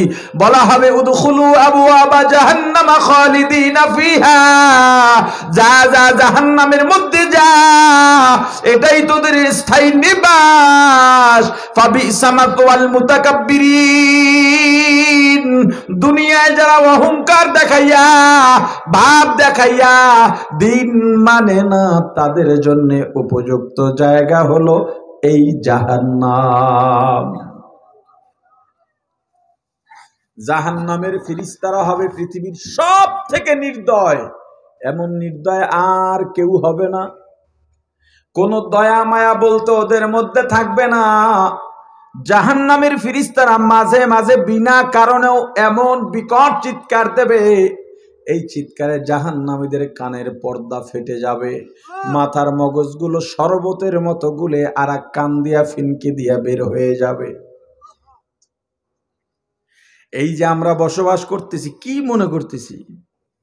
একবারও কি ভাবছেন আমি যদি মরে যাই আমার অবস্থা কি হবে? আমি কি নাজাত পাইতে পারি? কোনোভাবে সম্ভব? আল্লাহ তো দয়াবান, আর আল্লাহই বলছেন বেশিরভাগ মুসলমানই জাহান্নামে যাবে, বেশিরভাগ মানুষ জাহান্নামে যাবে। মুহাম্মদুর রাসূলুল্লাহ সাল্লাল্লাহু আলাইহি সাল্লামের উম্মতদের কাতার হবে কয়টা জানেন? আরে কথা বলে না। এই ৭৩ কাতার কিন্তু কাফের মুশরিক নেই, সব কি কয় কাতার জান্নাতে? জোরে কয় কাতার জাহান্নামে? আরে হিসাব যদি ওইটাও ধরি তাহলে প্রত্যেক ৭৩ জন মুসলমানে ৭২টা জাহান্নামে। কিন্তু এই জমানায় ৭৩-এ এক জান্নাতে না, কারণ গড় অঙ্ক করছেন না। রাসূলের জমানায় ১০০-তে ১০০, সাহাবীদের জমানায় ১০০-তে ১০০, তাবি তাবে তাবি, আইম্মায়ে মুজতাহিদিন, সলফে সালিহিন, ওলামায়ে মুতাআখিরিন, এই যারা আছেন এদের বেশিরভাগ যাবে জান্নাতে। তাহলে গড় অঙ্ক এদিক থেকে এসে কমে যায়। কেমনে কমবে? আপনি হিসাবটা করবেন কেমনে? আপনি ঘরে বসে হিসাব করবেন। আচ্ছা, আমাদের এলাকায় কয়জন মুসলমান আছে? কথার কথা ধরে নেন ১০০ মুসলমান আছে, ১০০০ মুসলমান আছে। ১০০০ মুসলমানের মধ্যে ১০ জন জান্নাতে যাবে ধরে নিলাম। এই ১০ জনের মধ্যে আমি পড়ি কিনা? আত্মসমালোচনা করবেন, নিজেকে নিজের কাঠগড়ায় দাঁড় করান, অন্যের সমালোচনা বাদ দেন, নিজেকে নিজের কাঠগড়ায় দাঁড় করান। আমার সাথে একটু একজন দেখা করে খুব আফসোস করে বলতেছে, তার মনে খুবই আফসোস, কিন্তু আমি স্বাভাবিক। হুজুর এক হুজুর আর এক হুজুরের বিরুদ্ধে বলে কেন? একজন আর কেমনে বলে হুজুর? অনেক কথা বলার পর আমি বললাম, আচ্ছা শোনেন, হুজুর, খাজুর, ইঞ্জিনিয়ার, ডাক্তার, হিন্দু, মুসলিম, এই সবার একটা পরিচয় আছে। কি পরিচয়? কথা বলেন। মানুষ, সবাই তো মানুষ, কথা কয় না। এই মানুষের মধ্যে কেউ ইলম ধারণ করছে, ইলম শিখছে, কেউ ডাক্তারি শিখছে, কেউ ইঞ্জিনিয়ারিং শিখছে, কেউ কৃষি কাজ শিখছে। সবাই কি একটা একটা পদ সে হোল্ড করতেছে, এইটা শিখছে, ধারণ করছে। একজন আলেম, সে ধারণ, সে তো মানুষ, ধারণ করে নাই। তাকে যতই বুঝাইবেন কাজ হবে না, সে তো বিরুদ্ধে বলবেই। আপনি আশা করেন কেন যে সবাই পক্ষে বলবে? আপনি আশা করেন কেন সবাই জান্নাতে যাবে? আপনি আশা করেন কেন সবাই কথা শুনবে? সবাই যদি কথা শুনে, সবাই যদি মানে, তো দুনিয়াও লাগে না, দাওয়াতও লাগে না। বলবেন তার দাওয়াত দিই কেন? এটা জিম্মাদারি, এর জন্য দিই। এজন্য আমি প্রায় জায়গায় গিয়া বলি, আমি আপনাকে জান্নাতে পৌঁছাইয়া দিতে আসি নাই, খাঁটি মুমিন বানাইতেও আসি নাই, আত্মা শুদ্ধ করে দিতেও আসি নাই। আমি দাওয়াত পৌঁছাইতে আসছি, আর আপনার ঘুমান্ত কলবের দরজায় ধাক্কা দিতে আসছি। আমি আপনাকে মুমিন বানাইতে পারবো না। আপনি যদি একবার নিজেকে নিয়ে চিন্তা করেন, নিজের কাঠগড়ায় নিজেকে দাঁড় করান, আমি আসলে যেটা করতেছি, আমি জান্নাতে কি যাব?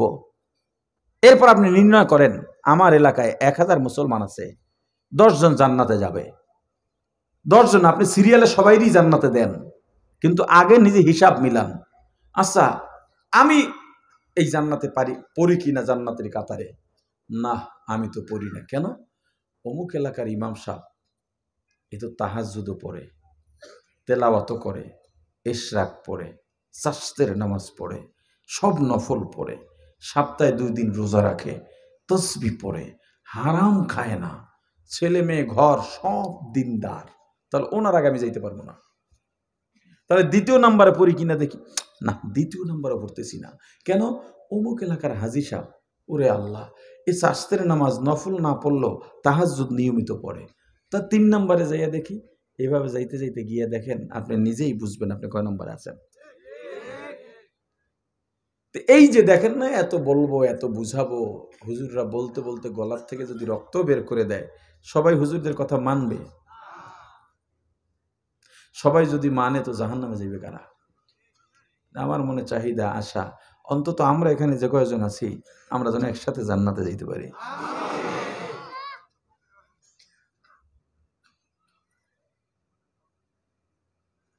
প্রাণের ভাই আমার, জাহান্নামের ফেরেশতারা বিকট চিৎকার দেবে, ওদের চাইতে নির্দয় পৃথিবীতে আর কেউ হবে না। জাহান্নামের তলদেশে যাওয়ার পর চারদিক থেকে চিৎকার, করুণার্তনাদ, বাঁচাও বাঁচাও। জাহান্নামী ফেরেশতা একটারে জিজ্ঞেস করবে অথবা অন্য জাহান্নামীরে জিজ্ঞেস করবে, ভাই এরা চিৎকার করে কেন? ফেরেশতা বলবে, একদল জাহান্নামী, যাদেরকে জাহান্নামের ফেরেশতারা জাহান্নামের আগুনের বড় বড় লোহার হাতুড়ি দিয়া এত জোরে বাড়ি মারে, 1 মাইল 2 মাইল 100 মাইল মাটির ভিতরে ঢুকে যায়। আবার ওখান থেকে টেনে হেসড়ে বের করে উঠাবার সময় গায়ের গোস্তগুলো, হাড্ডিগুলো ছিঁড়ে ছিঁড়ে থেকে যায়। আবার উঠাইয়া ওদেরকে শারীরিক গঠন আরো মজবুত করে বানায়, শক্তিশালী করে বানায়, আবার মারে। এদিকে চিৎকার কেন? করুণার্তনাদ, বাঁচাও, আর পারি না, আমাকে আর কষ্ট দিও না, মাফ করে দাও। বলবে ওরা কারা? বলবে ওরা একদল জাহান্নামী, যাদের মাথার উপরে জাহান্নামের ফেরেশতারা জাহান্নামের উত্তপ্ত গরম পানি ঢালতেছে। ঢালার সঙ্গে সঙ্গে গায়ের গোস্তগুলো খসে খসে পড়ে যায়। এভাবে চতুর্দিক থেকে একের পর এক শাস্তির কথা শুনে একদল জাহান্নামী দৌড় দিয়া জাহান্নামের ওয়াল বাইতে থাকবে উপরে ওঠার জন্য। 70,000 বছর ওয়াল বাওয়ার পর আর মাত্র 1 হাত বাকি আছে। মনে করবে এই বুঝি বেঁচে গেলাম, কিন্তু এমন সময় হাত ফসকে আবার জাহান্নামের তলদেশে পড়ে যাবে। আর একদল জাহান্নামী দৌড় দেবে বাঁচার জন্য। দৌড় দেওয়ার সাথে সাথে পেছন থেকে আর একদল জাহান্নামী পিঠের ভিতরে খামচি দিয়া ধরবে। হাতের নখ থাকবে বড় বড়, পিঠের ভিতরে নখ ঢুকে আটকে যাবে। এভাবে একটার পিঠে আর একটায় থাবা দিয়া ধরতে ধরতে ফুটবলের মতো গোল হইয়া জাহান্নামের আগুনের লেলিহানের উপরে উঠবে, ঘুরবে আর পড়বে, ঘুরবে আর পড়বে। একটা সময় নিজেরাই একজন থেকে আর একজন ছোটার চেষ্টা করবে। হঠাৎ করে এক একজন পিঠের চামড়া এমনকি কলিজা সহ ছিঁড়ে এক এক দিকে গিয়া পড়বে। আবার এমন জাহান্নাম আছে, এত গাদাগাদি হবে, এত বেশি পরিমাণে জাহান্নামী ঢুকাবে, একজনের শরীর আর একজনের শরীরের সঙ্গে পুরে লেগে যাবে, ছুটতে পারবে না। এত জোরে টান মারবে ফেরেশতারা 2 দিক থেকে ছুটে দেওয়ার জন্য, কলিজা সহ ছিঁড়ে ছুটে যাবে। ও আমার ভাই, আর একদল জাহান্নামী পানির পিপাসায় পাগলের মতো হইয়া ডাকবে, ও আল্লাহ, একটু পানি চাই, পানি চাই, পানি চাই। আজকে দুনিয়ায় যারা আল্লাহকে ডাকো না, আল্লাহ ডাক দিয়া বলেন, রে বান্দা, তুই যখন তোর মায়ের গর্ভের ভিতরে, গর্ভের বয়স 8-9 মাস হয়ে গেছে, তোর মা হাঁটতে পারে না, চলতে পারে না, বসতে পারে না, তোর মা যদি হুজুটকে পড়ে যাইতো, তুই পেটের মধ্যে হাত পা ভেঙে যাইতে পারতি, তোর মাথাটা থেতলে যাইতে পারতো, কিন্তু তোর মা একবারও পড়ে যায় নাই। কেন জানিস বান্দা? তোর মাকে পাহারা দিয়েছি আমি আল্লাহ। একবারও ভাবো না রে বান্দা, এমন একটা সূরক দিয়া তোর মতো এত মানুষ, এত বড় মানুষ দুনিয়াতে আইলি। বান্দারে, চিকিৎসা বিজ্ঞানীরা বলে একজন ব্যক্তি, একজন মানুষ যন্ত্রণা সহ্য করতে পারে 43 থেকে 45%। এর বেশি যন্ত্রণা সইতে পারে না, তাহলে মারা যাবে। কিন্তু একজন মা যখন সন্তান প্রসব করেন, ওই মায়ের যন্ত্রণার পার্সেন্ট থাকে 52 থেকে 54। ডাক্তাররাও অবাক, এরপর কেন মা মারা যায় না? আল্লাহ ডেকে বলেন, বান্দা তোর মাকে কোনো কারামতি নেই, বাঁচাইয়া রাখছি আমি আল্লাহ। কারণ তোর খেদমতের জন্য তোর মা ছাড়া উপযুক্ত খাদেম আর কেউ নাই। বান্দারে তুই ছোট্ট শিশু, কান্না ছাড়া কোনো ভাষা নাই। ক্ষুধা লাগলেও কাঁদো, মশায় কামড়াইলেও কাঁদো, ব্যথা পাইলেও কাঁদো, ঠান্ডা লাগলেও কাঁদো। তোর ভাই বলতে পারে না কখন কিসের জন্য কাঁদো, তোর বোন বলতে পারে না, চাচা বলতে পারে না, মামা বলতে পারে না, খালা বলতে পারে না, ফুফুরাও বলতে পারে না, এমনকি তোর বাবাও বলতে পারে না। কিন্তু কখন কিসের জন্য কাঁদো, কাদার সঙ্গে সঙ্গে তোর মা বলে দিতে পারে। এ বান্দা, এটা তোর কারামতি নয়, তোর মায়ের কারামতি নয়। আমি আল্লাহ তোর উপরে দয়া করে, মায়া করে তোর মায়ের ভেতরে একটা সেন্সর লাগায় দিছি। কখন কিসের জন্য কাঁদো, কান্নার সঙ্গে সঙ্গে তোর মা বলতে পারে। ওরে বান্দা, আমি আস্তে আস্তে তোকে বড় বানাইলাম, জবানে ভাষা দিলাম, যৌবন দিলাম, হাড্ডি শক্ত বানাইলাম। বান্দা, দুনিয়ায় সারাদিন কাজ করে ক্লান্ত হয়ে যাও। আমি আল্লাহ রাত্র দিলাম বিশ্রামের জন্য, কিন্তু আমি আল্লাহ তাখুযুহু সিনাতুন ওয়ালা নাওম। আমি আল্লাহ ঘুমাই না, আমাকে তন্দ্রায় ধরতে পারে না। কারণ কি জানিস রে বান্দা, আমি আল্লাহ যদি ঘুমায় যাই আর তুই গভীর রাতে উঠে আমি আল্লাহকে আল্লাহ বলে ডাক দাও, আমি আল্লাহ যদি ঘুমাইয়া যাই তোর ডাকে কে সাড়া দেবে বল? কিন্তু বান্দা, আমি আল্লাহ জেগে রইলাম তোর পাহারায়। আমি আল্লাহ তোকে তাহাজ্জুদে ডাকছি, পাই নাই। ফজরে ডাকছি, জোহরে ডাকছি, আসর মাগরিব ইশায় ডাকছি, পাই নাই। ওরে বান্দা, তোরে ওয়াজে ডাকছি, পাই নাই। বান্দা, টঙ্গী ইজতেমায়, চরমনায়, উজানি ডাকছি, পাই নাই। রমজানের সাহারিতে ডাকছি, পাই নাই। দরুদে, জিকির, ইস্তিগফারে ডাকছি, পাই নাই। দান সদকায় ডাকছি, পাই নাই। আজকে কিয়ামতের ময়দান, দুনিয়ায় যদি একবার আল্লাহকে একবার আল্লাহ বলে ডাক দাও, 10 বার মতান্তরে 100 বার জবাব দিয়া দেন। কিন্তু তুই এত সুযোগ পাওয়ার পর আল্লাহকে ডাকলি না। কিয়ামতের ময়দানে জাহান্নামে পড়ে পানির পিপাসায় আল্লাহকে ডাকবি, আল্লাহ আল্লাহ আল্লাহ। 1000 বছর ডাকার পরে আল্লাহ একটা জবাব দিবেন, কেন ডাকো? জাহান্নামী বলবে, আল্লাহ পানির পিপাসা সহ্য করতে পারি না। আল্লাহ ফেরেশতাকে বলবেন, ও ফেরেশতা, জাহান্নামীদের জন্য কেমন পানি বরাদ্দ আছে? ফেরেশতা বলবে, আল্লাহ জাহান্নামীরা জাহান্নামে জ্বলতে জ্বলতে জাহান্নামীদের গায়ের রক্ত, চর্বি, গোশত পুইজ হইয়া যে নহর বয়ে গেছে, এই পুইজ হইল জাহান্নামীদের পানি। আল্লাহ বলবেন, ওদের জন্য বরাদ্দকৃত পানি ওদেরকে দিয়া দে। আমি আল্লাহকে যেন ডিস্টার্ব না দেয়, কারণ আমি আল্লাহ আমার কিছু প্রিয় বান্দা নিয়া বড় ব্যস্ত আছি। যেই বান্দাগুলা দুনিয়ায় গরিব, আমি আল্লাহ সম্পদ দিই নাই, ওয়াজের ময়দানে গিয়া গরিব গুলা বসে রয়েছে, বড় লোকরা পায় নাই। আমার বান্দা এত গরিব, গার্মেন্টসে কাজ করছে, দুপুরে নামাজের টাইম দেয় না। আমার বান্দা লাঞ্চের সময় খাবার কম খাইয়া বা মাঝে মাঝে না খাইয়া নামাজে দাঁড়াইয়া নামাজ আদায় করে নিয়ে খালি পেটে সারাদিন কাজ করছে। মাঝে মাঝে আমার বান্দা সিদ্ধান্ত নিছে, খাবার যেহেতু খাইতেই দেয় না, রোজা রাখবো। আবার আল্লাহর সন্তুষ্টির জন্য নদীর মধ্যে মাছ ধরতে গেছে, আসরে আজানের সময় হয়ে গেছে, ওয়াক্ত হয়ে গেছে। আমার গরিব বান্দা এখন যদি কিনারায় যায় আসরের জামাত ধরার জন্য, সময়ের সঙ্গে মিলবে না, মাগরিব হয়ে যাবে। আমার বান্দার নৌকাটাকে মসজিদ বানাইয়া নামাজ আদায় করে নিছে, বিলের মধ্যে গেছে কাজ করার জন্য, নামাজের জামাত পাবে না গিয়া কোমরের গামছাটা খুলে যায় নামাজ বিছাইয়া। আমার বান্দা জমিনের মধ্যেই নামাজ পড়ে নিছে, আমার বান্দা রিক্সা চালায়, মাথার থেকে টুপিটা ফালায় নাই, হাত দিয়া হ্যান্ডেল দ্বারা পা দিয়া প্যাডেল মারে, আর জবানের মধ্যে আমি আল্লাহর জিকির। মসজিদে আজান হয়ে গেলে সিএনজিটা মসজিদের পাশে রেখে রিকশায় তালা লাগায়া, চাকায় তালা লাগায়া মসজিদে গিয়া জামাতে নামাজ পড়ে আলহামদুলিল্লাহ বলে শুকরিয়া আদায় করে। আমার বান্দাকে আমি টাকা পয়সা দিই নাই, আমি আল্লাহ যশ জৌলস দিই নাই, পদ পদবি দিই নাই। এই সারাদিন পরিশ্রম করার পরে কার শরীরটা আর ভালো লাগে?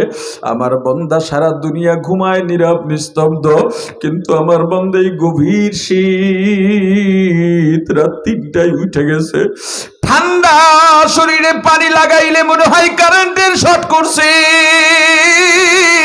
কিন্তু আমার বান্দা সুন্দরভাবে ওযু বানায়া তৃপ্তি পায়, যাই নামাজ বিছাইয়া নামাজ আদায় করে, আর দুই চক্ষু দিয়া টপ টপ করে পানি পড়ে। দুই হাত তুলে আমি আল্লাহর কাছে বলি, ও আমার আল্লাহ, আমাকে আপনি সম্পদ দেন নাই, আজকে আসরের জামাত পড়তে পারি নাই, নদীর মধ্যে নামাজটা পড়ছি, বিলে নামাজ পড়ছি গো আল্লাহ। আল্লাহ আমি রিক্সা চালাই, আজান এমন জায়গায় দিছে যেখানে আশেপাশে মসজিদ নাই, আমি রাস্তার পাশে দাঁড়াইয়া রিক্সা রাইখা গামছা বিছাইয়া রোডের মধ্যেই নামাজটা পড়ে নিস। আল্লাহ জামাতের সওয়াব পাই নাই, আল্লাহ আমার উপরে আপনি রাগ কইরেন না, আমি সম্পদ চাই না আল্লাহ, যশ খেতে চাই না, ওরে আল্লাহ আপনি আমার থেকে আপনার রহমতের নজর ফিরাইন না।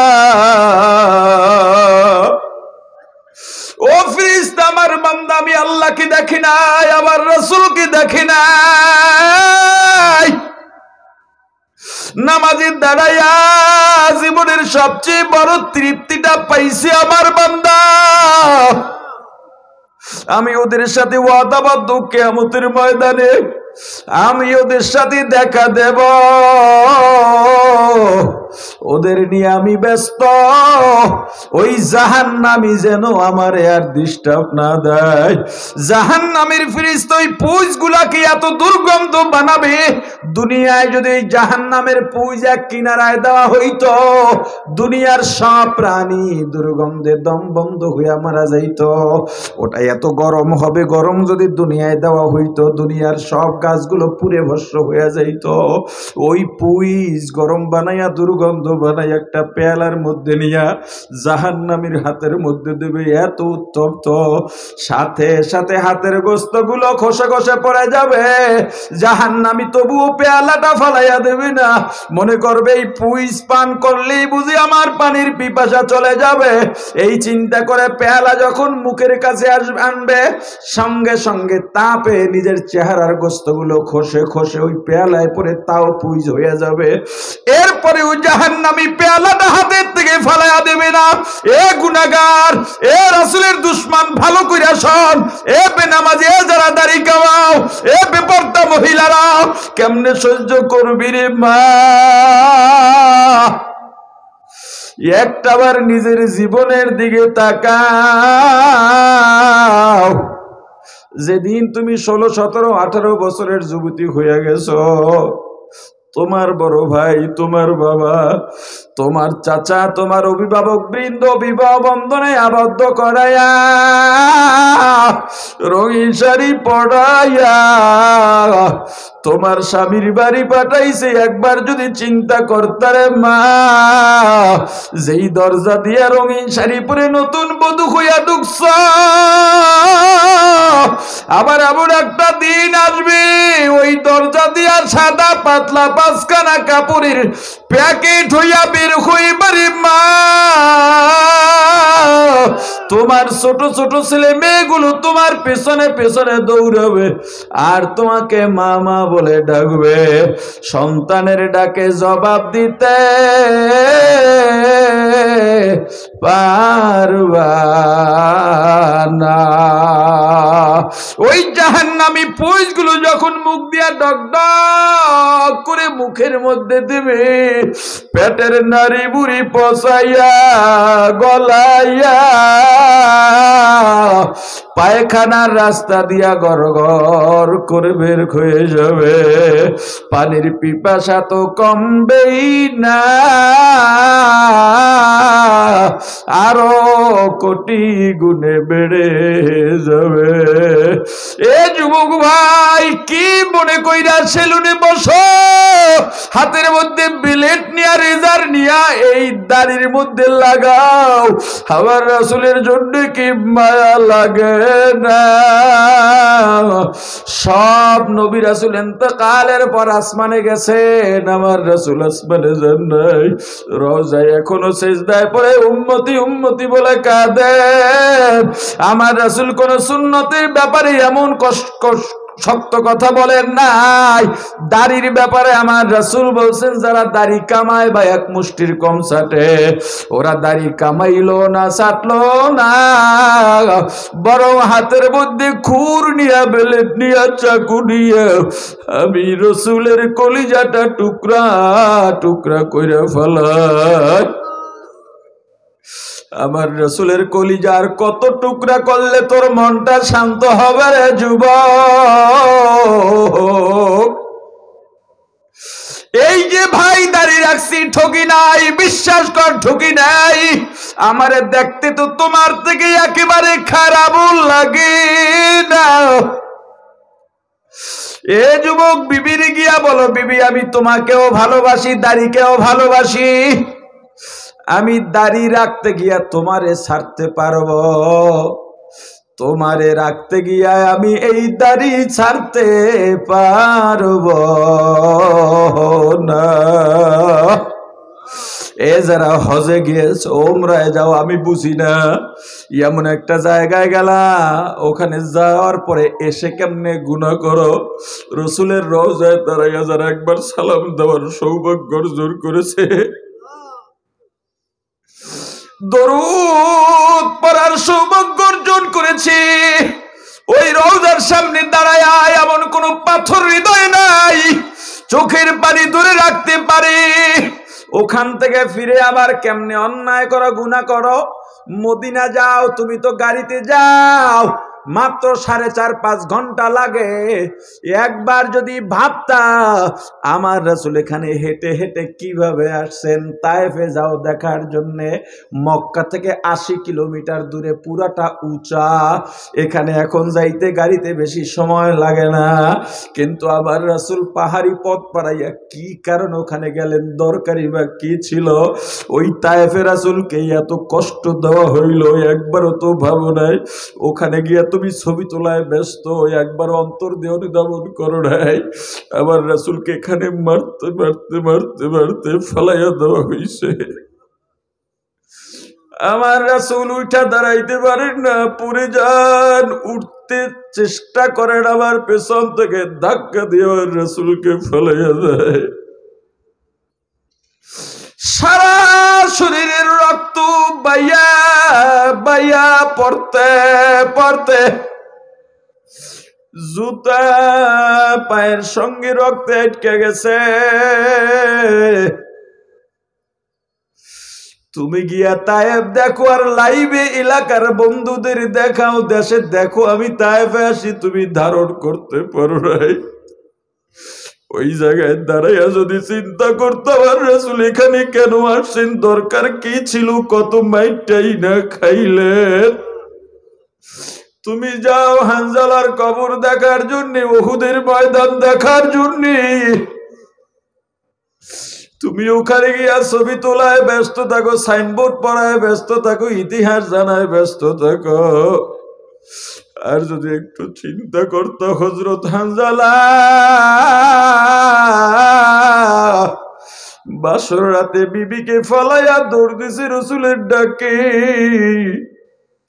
আমার রাসূলের দান মুবারক শহীদ হইছে, এখানে রাসূলকে ফালায়া দেওয়া হইছে। তোমার দ্বারা জীবনে রাসূলের সুন্নত কামাই দেওয়া সম্ভব হইত না। ওরে ভাই, তোমার হাতে পায়ে ধরি আর গুনাহ কইরো না, কোন দিন মারা যাই তুমিও জানো না, আমিও জানি না। আজরাইল কিন্তু তোমার পিছে দাঁড়া রইছে রে আমার ভাই। ওই কবর কিন্তু ভালো জায়গা না, সাপ বিচ্ছুর ঘর, পোকামাকড়ের ঘর, জাহান্নামের আগুনের গাড়া। যেই জান্নাত থেকে আসছি, জান্নাতে যদি যাইতে চাও, জাহান্নাম থেকে যদি বাঁচতে চাও, ব্যাখ্যার দিতে পারলাম না। আয়াতের আলোকে দুইটা সংক্ষিপ্ত কথা বলে যাই, দুই শব্দে বলে যাই, মুত্তাকি হও, পরহেজগার হও। সারা দুনিয়ার কেউ দেখে না অন্যায় করি, আল্লাহ দেখেন, এই ভয় পাইয়া গুনাহ ছাড়ো। মনের খাহেশ মিথ্যা কথা বলা, গুনাহ করা, সিনেমা দেখা, নাটক দেখা, গান শোনা, এই খাহেশের বিরুদ্ধে কাজ করো। মন চাইলেই গুনাহ কইরো না। এই দুইটা আমল, দুইটা গুণ অন্তরে তুমি স্থাপন করো। মুত্তাকি হও, পরহেজগার হও। আল্লাহ বলেন, ফাইন্নাল জান্নাতা হিয়াল মাওয়া। হে মুত্তাকি আর পরহেজগার, তোদের জন্য আমি আল্লাহ ঠিকানা বানাইলাম জান্নাত। আল্লাহ আমাদের কবুল করেন। আলোচনায় যত ভুল আমার পক্ষ থেকে, যত ভালো আল্লাহর পক্ষ থেকে, আমার ভুলগুলো শুধরাইয়া আল্লাহর ভালোগুলো গ্রহণ করার তৌফিক দান করেন। সুবহানাল্লাহি ওয়া বিহামদিহি, সুবহানাকাল্লাহুম্মা ওয়া বিহামদিকা, আশহাদু আল্লা ইলাহা ইল্লা আনতা, আস্তাগফিরুকা ওয়া আতুবু।